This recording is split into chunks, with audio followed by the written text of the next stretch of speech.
Testing. Bismillahirrahmanirrahim. Once again, please recite salawat ala Muhammad wa alayhi.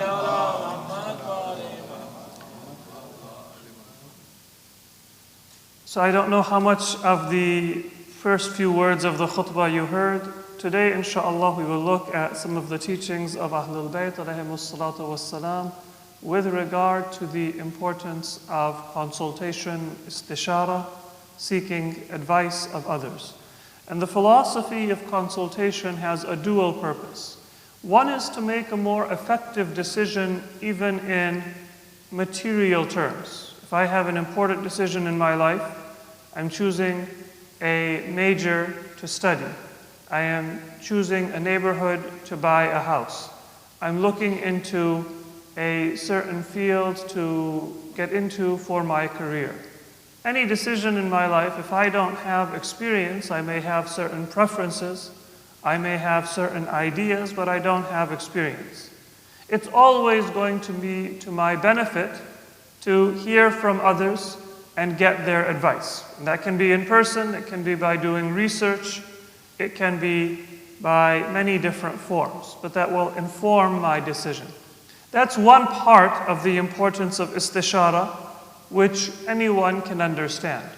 But there is another part which is just as important or even more important, and this is that when we consult with fellow believers, then it brings blessing and a spiritual dimension to our decision making.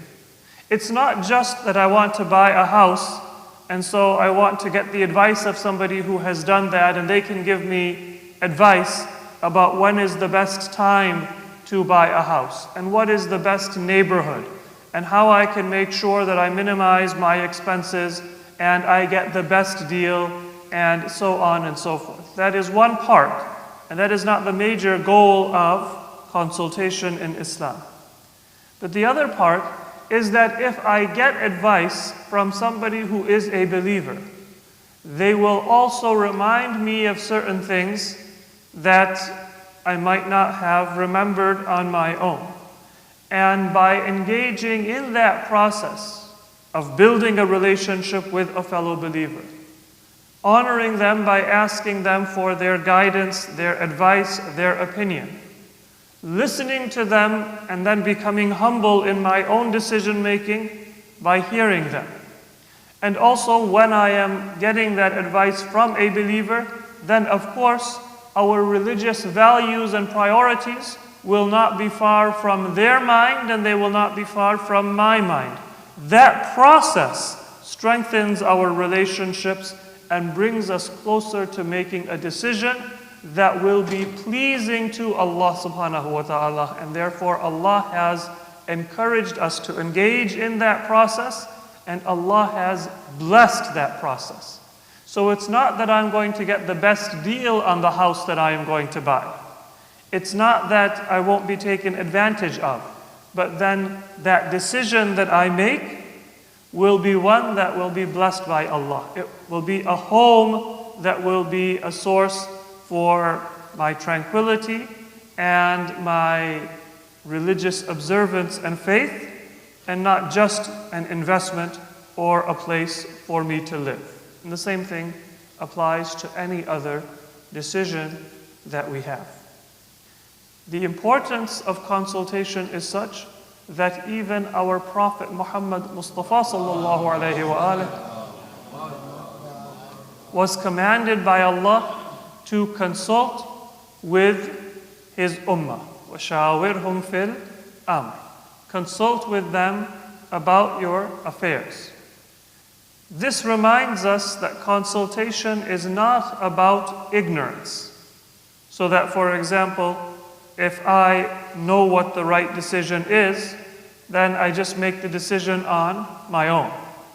Or if I say that, well, I have experience and I have a background, and therefore I don't need to consult with anyone else. Consultation is a social process. It has a benefit for me, but it also has a benefit for the other person that I am asking for their advice.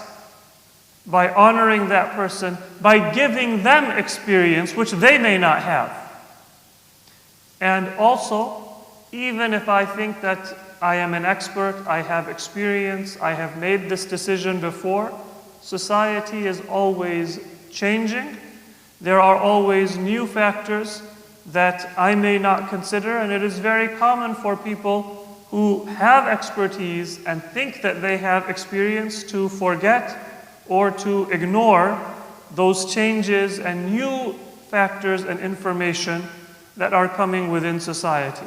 So when they engage in istishara and consultation, then that new information will also come, and their experience will not become stale and old and irrelevant. It will stay current and useful.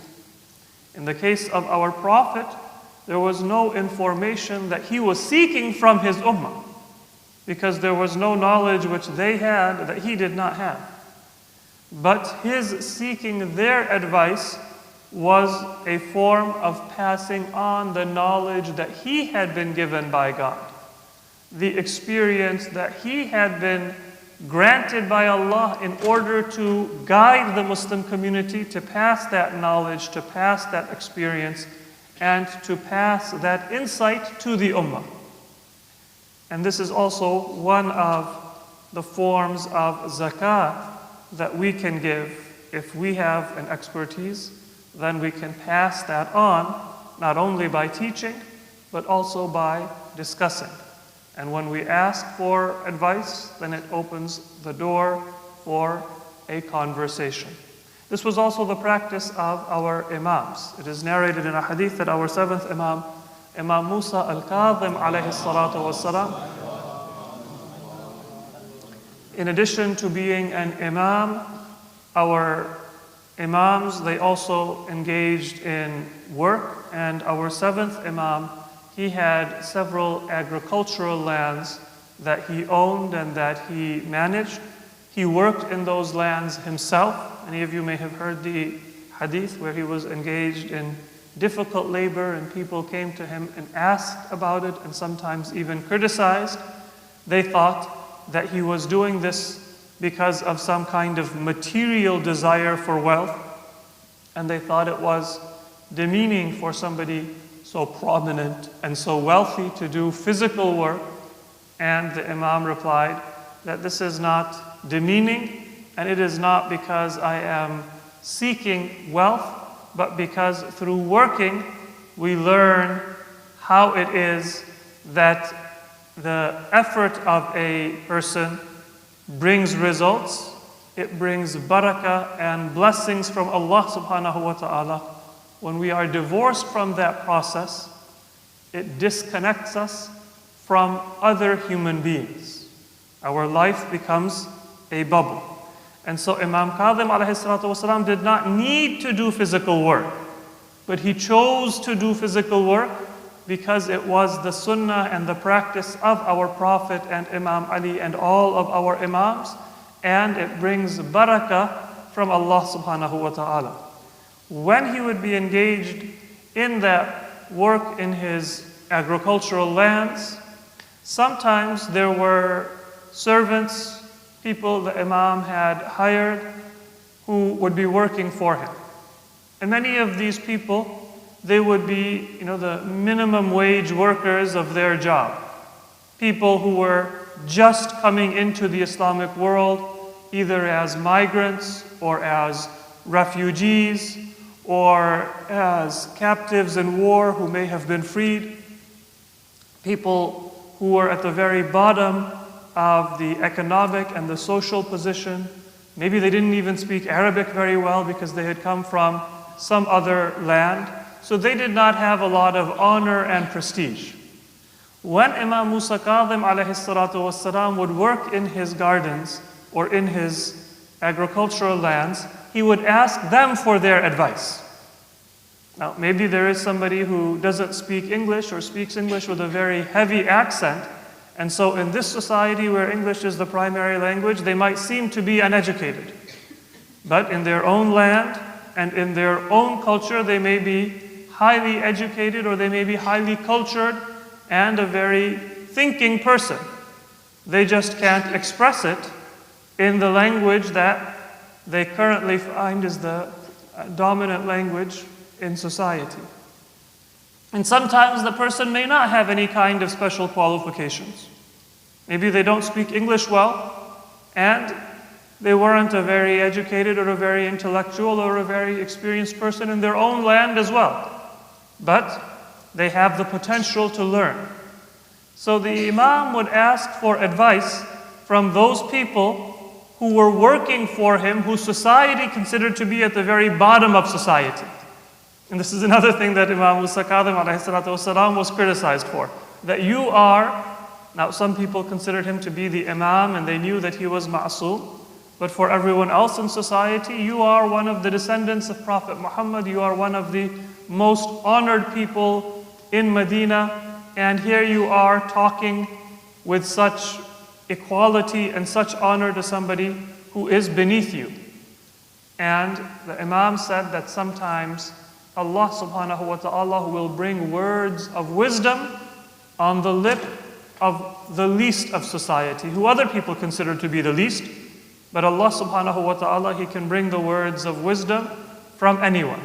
And so this is both a reminder of the importance of consultation, not only to learn something, but to create bonds of honor and respect within society, to open channels of communication. Neither the Prophet needed to learn, nor Imam al-Kadhim needed to learn from anyone. But they opened those bonds of communication and brought down barakah for themselves and the decisions that they were going to make. Sallu ala Muhammad wa ala Muhammad. So that is a very important part of our life as well. And sometimes we are quick to go to istikhara, but we hold back on istishara. Istishara is consultation. Istikhara means literally to seek the best outcome from Allah subhanahu wa ta'ala.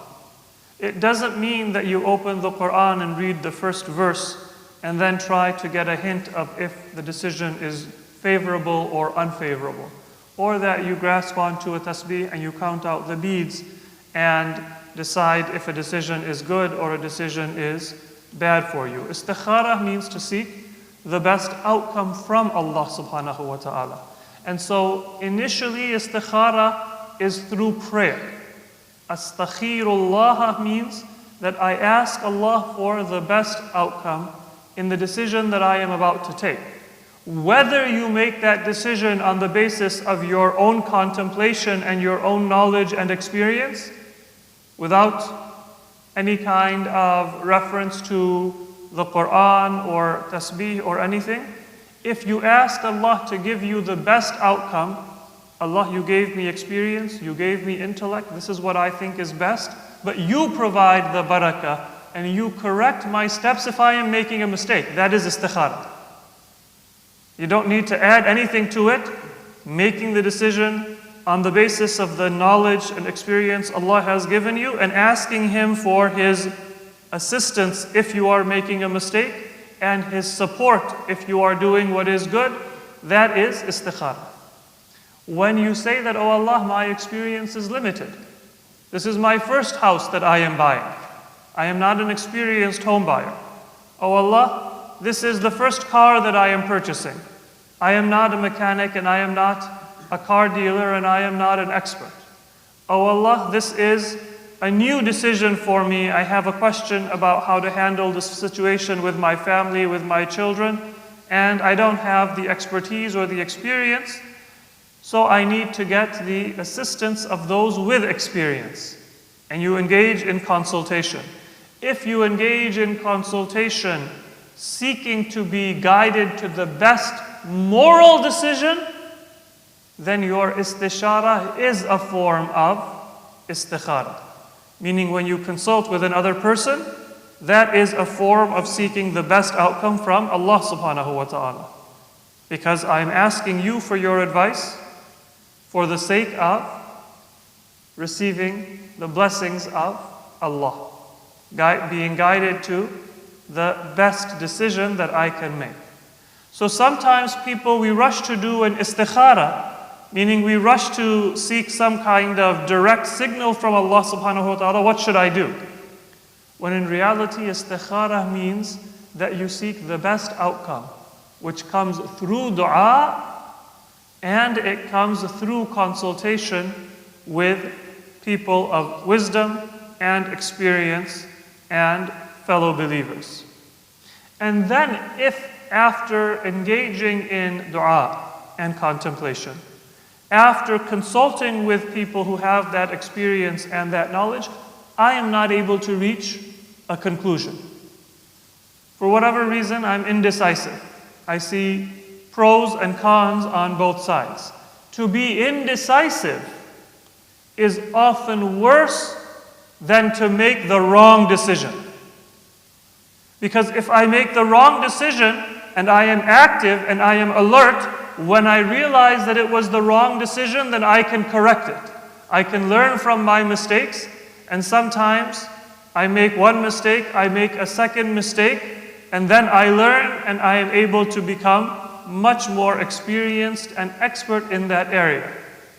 3 years later, 4 years later, you would never guess how inexperienced I was before. But if I'm indecisive, I never take the plunge. I never move forward. I never make a mistake.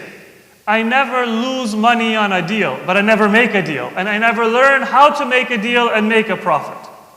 And so indecisiveness is often worse than not making a good decision or not making the best decision.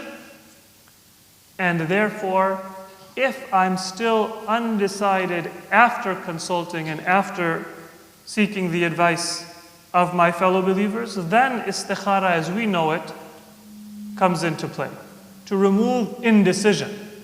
But if you want to get the best outcome, then start with dua from Allah subhanahu wa ta'ala and seek the consultation of qualified and good believers, because that is what Allah has guided us to. A number of the ahadith that we have from Ahlul Bayt alayhimus salatu wassalam in this regard. First is from Imam Ali alayhi salatu wassalam.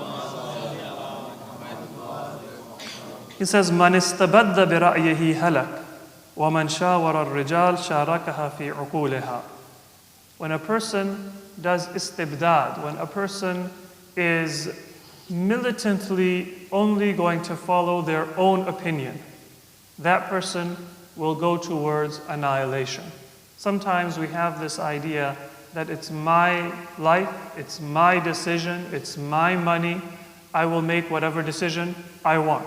And I'll make my own mistakes, and I'll learn from those mistakes. Imam Ali says that is not the way to a successful life. It will materially damage you, but it will spiritually damage you. Spiritually healthy and a material healthy approach is to seek the experience of others, learn from that experience, and not think that it's my decision and it is my life. Because of that thinking not only means I will make bad decisions, but if I make a good decision, I will think that I get the credit, and therefore I can do whatever I want with what I have gained. But when I realize that I am not just an individual, I am a member of a community and a society, and I have a responsibility to them, both when I'm making a decision and then when I am deciding what to do with my assets and my resources, then I will be able to live the life of a believer. Imam Ali says that if you seek the advice of others, then sharakaha fi 'uquliha. You will be able to benefit from the wisdom of others. Our fourth Imam, Imam Zainul Abidin alayhi salatu wassalam, he reminds us that consultation is a sacred trust. And sometimes when somebody comes to us for advice, then we say what comes to our mind, even if we are not the best person to give advice. The Imam says that if you know what is the best decision, don't hold back. إِذَا عَلِمْتَ لَهُ رَأْيًا أَشَرْتَ عَلَيْهِ. Don't say that, well, this is a secret, I'm going to make that investment myself, but I'm not going to share those secrets with others. If you know what is the right decision or the best decision, share it. And equally importantly, وَإِن لَمْ تَعْلَمْ أَرْشَدْتَهُ إِلَى مَنْ يَعْلَمْ. If you don't know, then don't just say something, so you don't look ignorant, or so that you can preserve your apparent dignity. If I don't know, and somebody has come to me seeking advice, then point them out to somebody who might be able to help them, or say that I cannot provide assistance because this is out of my area of expertise as well. And then let's look at just one or two other ahadith. One is from our first Imam, Amir al-Mu'mineen, Ali ibn Abi Talib alayhi salatu wassalam. The Imam says, and this is quoted in Nahj al-Balagha, al-istisharatu aynul hidayah. If you want guidance from Allah, then seeking advice from others is guidance from Allah. Al-istishara aynul hidayah. It is the same thing as guidance, because Allah subhanahu wa ta'ala, He gives us His message and His guidance through the words of our fellow believers when we ask and when we consult with them. And finally, there is a hadith from Imam Ali alayhi salatu wassalam. I'll just say this in translation. The Imam says that when you want to seek advice, don't seek advice from somebody who is stingy, because that person will guide you to avoid honor and generosity. They may be a very effective investor, but the advice they give will not have honor and generosity in it. And don't seek advice from somebody who is a coward, because that person will always tell you to avoid even a reasonable risk and a reasonable decision, and that person might encourage you to cut corners because of their cowardice. So the message is, don't just look for expertise when you are looking to consult with somebody. Look for character and honor. Somebody who is not generous will not give you good advice, no matter how much of an expert they may be. Somebody who is not courageous will not give you good advice, no matter how much of an expert they may be. Because as we said, seeking advice is not about a materially good decision, it is about a spiritually good decision. It is about building character and building a relationship based on piety. May Allah subhanahu wa ta'ala grant us the ability to seek and to give good advice and to be guided to what is best for us in this world and in the hereafter. Bismillahir Rahmanir Rahim. Inna a'tainaka al-kawthar fasalli li rabbika wanhar. Inna shani'aka huwal abtar.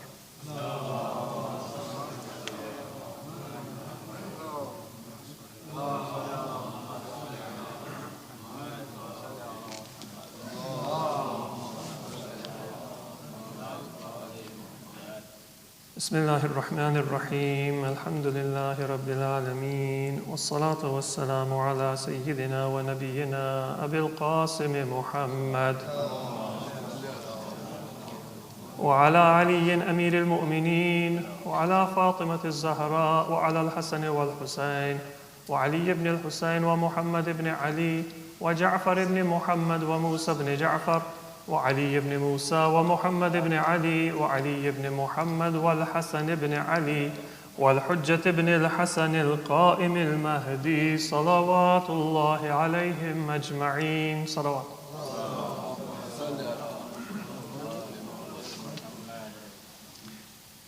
In the second khutbah, I begin by seeking forgiveness from Allah subhanahu wa ta'ala for myself and all of us present, and ask Allah for His blessings and His tawfiq. These are the nights of the month of Ramadan that we are approaching that are the most filled with blessing, and we ask Allah for ourselves and our community and all of humanity for the best outcomes in this world and in the hereafter. You may have heard about the bombing a few days ago in a school in Mazar Sharif, and this follows a number of targeted attacks against the followers and the lovers of Ahlul Bayt alayhimus salatu wassalam. Sometimes we may feel that there is not much that we can do, But there are several things that we can do which are of great effect in countering the evil that we see. One of them is to pray for those who have been affected and those who have been attacked simply because of their love of Allah and the Prophet and Ahlul Bayt alayhimus salatu wassalam. Not to separate ourselves and say that is another part of the world or that is somebody else who is suffering, but for me to feel that I have a connection and I have a responsibility to remember and to pray and to ask Allah subhanahu wa ta'ala, if we are limited in our power, He has no limits on His power, to give His protection to those who have been oppressed and have suffered. And the second is for me to become a better follower of Ahlul Bayt. Because these people, they are not attacked due to their wealth. They are not being attacked because they have very valuable real estate or material assets. They are being attacked because they have a spiritual asset, and that is their love for Ahlul Bayt alayhimus salatu wassalam. And if there is nothing else that I can do beyond maybe some assistance or some charity, when I affirm my commitment to Ahlul Bayt and I become a better follower of Ahlul Bayt and I attend every majlis in honor of Ahlul Bayt and I honor that connection, then I am showing that those attacks cannot bear effect and they will not be able to weaken or eliminate the memory of Ahlul Bayt, because it lives in the hearts and it cannot be destroyed by material means. We ask Allah to provide His assistance to the families of those who have died in this most recent attack and all of the previous attacks against the lovers of Ahlul Bayt. May they be accepted. Those who have died, may they be accepted as martyrs in the company of Imam Hussein alayhi salatu wasalam and his companions. May their families also have the consolation that Allah provides to the families of martyrs, and may Allah subhanahu wa ta'ala reward them in this life and in the hereafter. Bismillahir Rahmanir Rahim. Inna Allah ya'muru bil adli wal ihsani wa ita'i dhil qurba wa yanha 'anil fahsha'i wal munkari wal baghi ya'idhukum la'allakum tadhakkarun. Sallu ala Muhammad wa ala Muhammad. Salatul Jumu'ah. Allahu Akbar, Allahu Akbar. Ashhadu an la ilaha illallah. Ashhadu an la ilaha illallah. Ashhadu anna Muhammadar Rasulullah sallallahu alayhi. Ashhadu anna Muhammadar Rasulullah sallallahu alayhi. Ashhadu anna Aliyan waliyullah wa anna Aliyan hujjatullah. حي على الصلاة حي على الصلاة حي على الفلاح حي على الفلاح حي على خير العمل حي على خير العمل قد قامت الصلاة قد قامت الصلاة الله أكبر الله أكبر لا إله إلا الله الله أكبر بسم الله الرحمن الرحيم الحمد لله رب العالمين الرحمن الرحيم مالك يوم الدين إياك نعبد وإياك نستعين اهدنا الصراط المستقيم صراط الذين أنعمت عليهم غير المغضوب عليهم ولا الضالين بسم الله الرحمن الرحيم قل يا أيها الكافرون لا أعبد ما تعبدون ولا أنتم عابدون ما أعبد ولا أنا عابد ما عبدتم ولا أنتم عابدون ما أعبد لكم دينكم ولي دين الله أكبر اللهم صل على محمد وآل محمد ربنا هب لنا من أزواجنا وذرياتنا قرة أعين واجعلنا للمتقين إماما اللهم صل على محمد وآل محمد الله أكبر سبحان ربي العظيم وبحمده رب صل على محمد وآل محمد سمع الله لمن حمده الله أكبر سبحان ربي الأعلى وبحمده رب صل على محمد وآل محمد الله أكبر أستغفر الله ربي وأتوب إليه الله أكبر سبحان ربي الأعلى وبحمده رب صل على محمد وآل محمد الله أكبر. بحول الله وقوته أقوم وأقعد وأركع وأسجد. بسم الله الرحمن الرحيم. الحمد لله رب العالمين الرحمن الرحيم مالك يوم الدين إياك نعبد وإياك نستعين اهدنا الصراط المستقيم صراط الذين أنعمت عليهم غير المغضوب عليهم ولا الضالين. بسم الله الرحمن الرحيم. قل هو الله أحد الله الصمد لم يلد ولم يولد ولم يكن له كفوا أحد كذلك الله ربنا. الله أكبر. سبحان ربي العظيم وبحمده رب صل على محمد وآل محمد. سمع الله لمن حمده. الله أكبر. اللهم صل على محمد وآل محمد. ربنا اغفر لنا وارحمنا وعافنا واعف عنا في الدنيا والآخرة إنك على كل شيء قدير. الله أكبر. سبحان ربي الأعلى وبحمده رب صل على محمد وآل محمد. الله أكبر. أستغفر الله ربي وأتوب إليه. الله أكبر. سبحان ربي الأعلى وبحمده رب صل على محمد وآل محمد. الله أكبر. الحمد لله. أشهد أن لا إله إلا الله وحده لا شريك له وأشهد أن محمدا عبده ورسوله. اللهم صل على محمد وآل محمد. السلام عليك أيها النبي ورحمة الله وبركاته. السلام علينا وعلى عباد الله الصالحين. السلام عليكم ورحمة الله وبركاته. الله.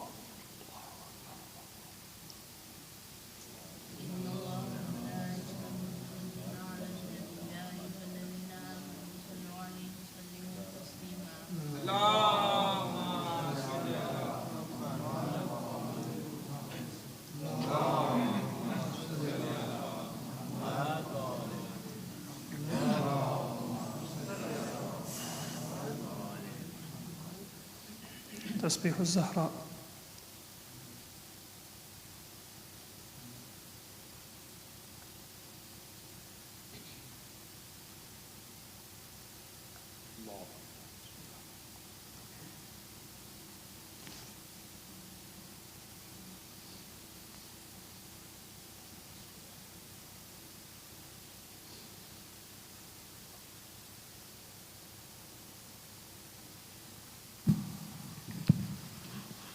أعوذ بالله من الشيطان الرجيم. بسم الله الرحمن الرحيم.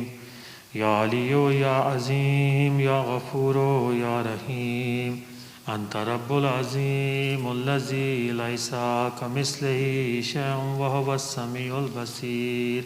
وهذا شهر عظمته وكرمته وشرفته وفضلته على الشهور وهو الشهر الذي فرضت صيامه علي وهو الشهر رمضان الذي أنزلت فيه القرآن هدى للناس وبينات من الهدى والفرقان وجعلت فيه ليلة القدر وجعلتها خير من ألف الشهر فيا ذا المن ولا يمن عليك من علي بفكاك رقبتي من النار في من تمن عليه وادخل الجنة برحمتك يا أرحم الراحمين.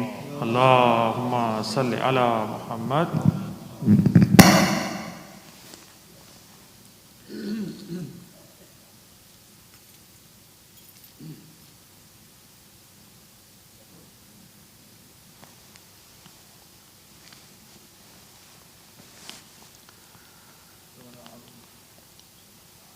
صلاة العصر.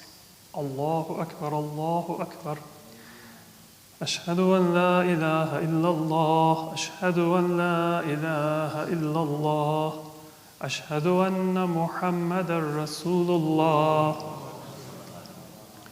أشهد أن محمدا رسول الله. أشهد أن عليا ولي الله وأن عليا حجة الله. حي على الصلاة حي على الصلاة حي على الفلاح حي على الفلاح حي على خير العمل حي على خير العمل. قد قامت الصلاة قد قامت الصلاة. الله أكبر الله أكبر. لا إله إلا الله. الله أكبر. بسم الله الرحمن الرحيم.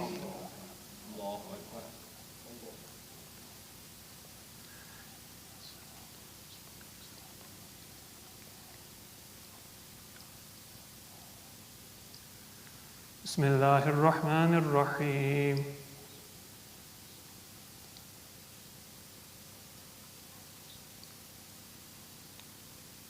الله أكبر. سبحان ربي العظيم وبحمده رب صل على محمد وآل محمد. سمع الله لمن حمده. الله أكبر. سبحان ربي الأعلى وبحمده رب صل على محمد وآل محمد. الله أكبر. أستغفر الله ربي وأتوب إليه. الله أكبر. سبحان ربي الأعلى وبحمده رب صل على محمد وآل محمد. الله أكبر. بحول الله وقوته. بسم الله الرحمن الرحيم.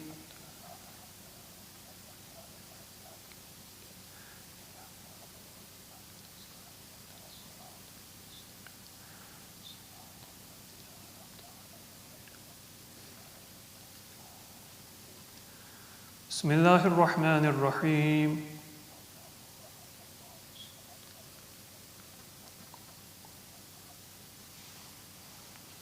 الله أكبر. اللهم صل على محمد وآل محمد. اللهم إنا نرغب إليك في دولة كريمة تعز بها الإسلام وأهله وتذل بها النفاق وأهله وتجعلنا فيها من الدعاة إلى طاعتك والقادة إلى سبيلك وترزقنا بها كرامة الدنيا والآخرة. اللهم صل على محمد وآل محمد. الله أكبر. سبحان ربي العظيم وبحمده رب صل على محمد وآل محمد. سمع الله لمن حمده. الله أكبر. سبحان ربي الأعلى وبحمده رب صل على محمد وآل محمد. الله أكبر. أستغفر الله ربي وأتوب إليه. الله أكبر. سبحان ربي الأعلى وبحمده رب صل على محمد وآل محمد. الله أكبر. الحمد لله. أشهد أن لا إله إلا الله وحده لا شريك له وأشهد أن محمدا عبده ورسوله. اللهم صل على محمد وآل محمد.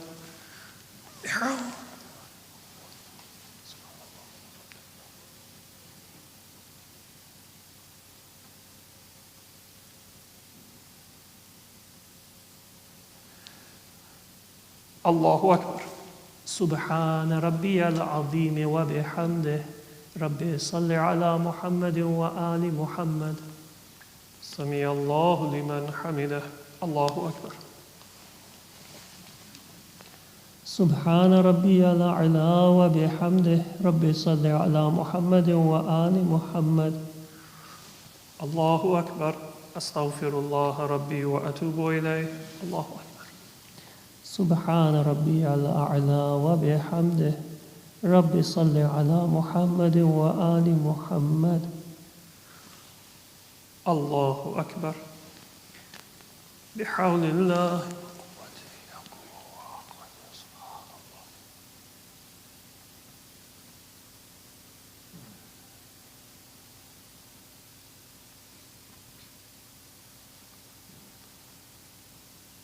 الله أكبر. سبحان ربي العظيم وبحمده رب صل على محمد وآل محمد. سمع الله لمن حمده. الله أكبر. سبحان ربي الأعلى وبحمده. رب صل على محمد وآل محمد. الله أكبر. أستغفر الله ربي وأتوب إليه. الله أكبر. سبحان ربي الأعلى وبحمده. رب صل على محمد وآل محمد. الله أكبر. الحمد لله. أشهد أن لا إله إلا الله وحده لا شريك له، وأشهد أن محمدًا عبده ورسوله. اللهم صل على محمد وآل محمد. السلام عليك أيها النبي ورحمة الله وبركاته. السلام علينا وعلى عباد الله الصالحين. السلام عليكم ورحمة الله وبركاته. الله أكبر. الله أكبر. الله أكبر.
بسم الله الرحمن الرحيم. اللهم أدخل على أهل القبور السرور. اللهم أغن كل فقير. اللهم أشبع كل جائع. اللهم اكس كل عريان. اللهم اقض دين كل مدين. اللهم فرج عن كل مكروب. اللهم رد كل غريب. اللهم فك كل أسير. اللهم أصلح كل فاسد من أمور المسلمين. اللهم اشف كل مريض. اللهم سد فقرنا بغناك. اللهم غير سوء حالنا بحسن حالك. اللهم اقض عنا الدين وأغننا من الفقر، إنك على كل شيء قدير.